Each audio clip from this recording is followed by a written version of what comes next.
छात्रों को पढ़ाए जाने वाले इतिहास के पाठ्यक्रम में बड़ा बदलाव हो चुका है। एनसीईआरटी की 12वीं की किताब से मुगल इतिहास का चैप्टर हट चुका है। वहीं यूपी बोर्ड के तहत पढ़ाए जाने वाले 12वीं क्लास के इतिहास के अध्याय से भी मुगल शासन की विदाई हो गई। आप सभी का फिर से स्वागत है हमारे यूट्यूब चैनल पे।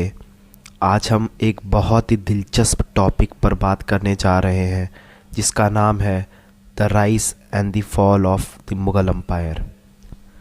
मुगल साम्राज्य की स्थापना बाबर ने 1526 में की थी और 3 शताब्दियों से अधिक समय तक चला। यह महान सांस्कृतिक, कलात्मक और उपलब्धियों के साथ साथ सैन्य विजय का भी काल था।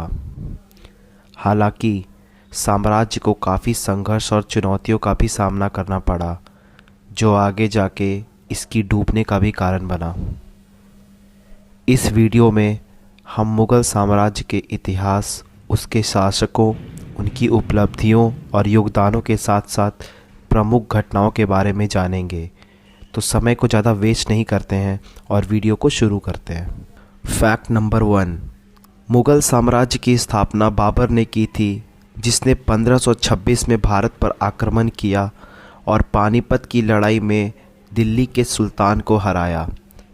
आने वाले समय में बाबर के पोते अकबर ने राजपूत राज्यों के साथ सैन्य विजय और राजनीतिक गठजोड़ के माध्यम से साम्राज्य का विस्तार किया। अकबर एक बुद्धिमान शासक था, जिसने संस्कृतियों और धर्मों को एक साथ लाया, भेदभाव को समाप्त किया और सरकार का एक नया रूप पेश किया, जो योग्यता और सम्राट के प्रति वफादारी पर आधारित था।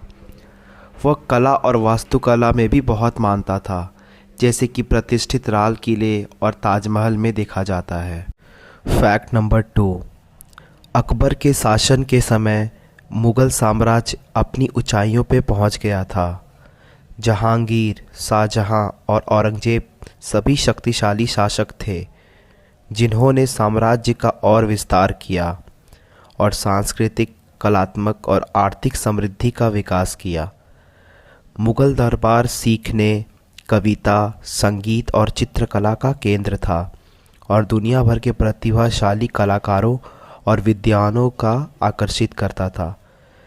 मुगल साम्राज्य ने यूरोप, दक्षिण पूर्व एशिया और मध्य पूर्व के साथ व्यापारिक संबंध भी स्थापित किए और दुनिया में कुछ बेहतरीन वस्त्र, कालीन, गहने और लिपियां बनाई।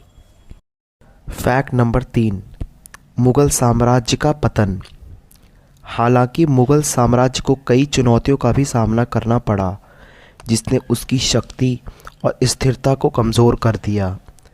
इनमें उत्तराधिकार विवाद, मराठों और सिखों जैसी क्षेत्रीय शक्ति का ऊपर आना, अंग्रेज़ों और फारसियों के साथ विदेशी आक्रमण का खतरा, व्यापार और एग्रीकल्चर सेक्टर में गिरावट, ये कई कारण ऐसे हैं जिसकी वजह से इनको सामना करना पड़ा था। मुगल शासकों ने इन चुनौतियों का समाधान करने का प्रयास किया, लेकिन उनके प्रयास अक्सर बहुत कम, बहुत देर से होते थे। अंतिम मुगल बादशाह बहादुर शाह जफ़र को 1858 में अंग्रेज़ों ने देश से ही निकाल दिया था, जो मुगल साम्राज्य के अंत का प्रतीक था। फैक्ट नंबर 4, इसके पतन के बावजूद मुगल साम्राज्य ने भारत और दुनिया पर स्थायी प्रभाव छोड़ा है।